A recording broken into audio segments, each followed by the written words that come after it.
May kaunting training din itinuro ang river guide sa amin habang nasa raft kami. I will rescue you! Unang sinubukan ni Marian na sagipin ang aming cameraman. One! Lumubog ka!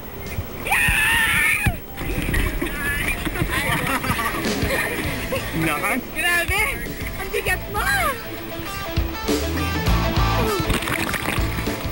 Siyempre, kapag nalaglag ang adventure buddy ko, kailangan ko ring maging handa. Example lang huli ko.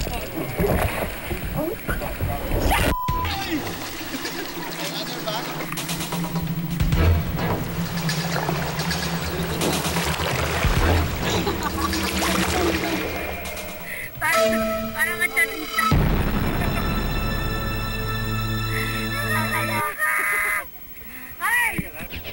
Tuloy ang adventure.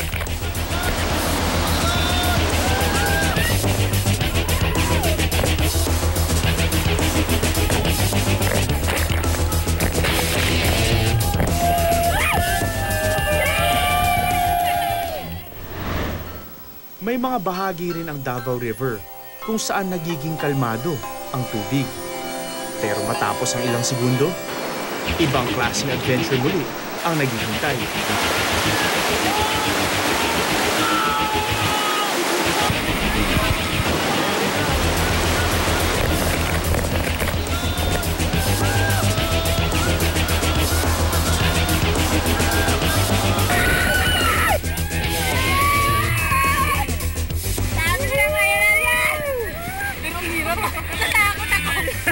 Group effort kasi siya.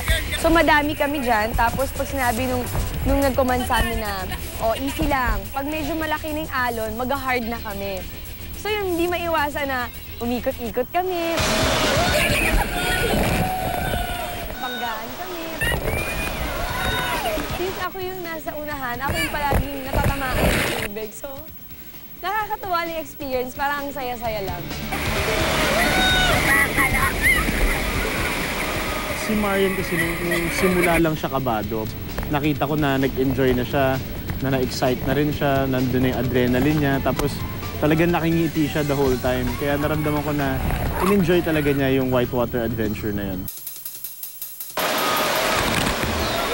Daya talaga ako talaga palagi.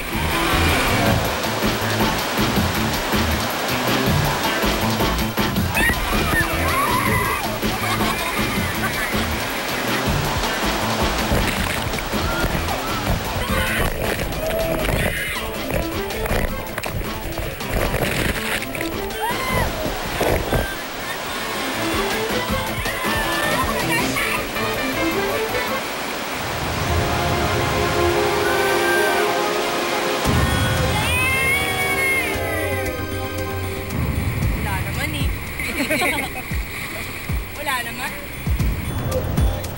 High five!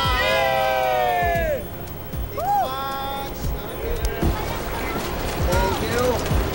Sobrang saya. Parang feeling ko ulitin ko siya. Nag-enjoy talaga ako. Nabitin nga si Marian eh. Naghahanap pa ako more! At si Marian, nung tinanong siya nung river guide, dadaan ba natin sa mga may hirap na obstacles? Sabi ni Marian, fight! So, lahat kami, dinaanan namin lahat na may hirap. At least diba, ang sarap.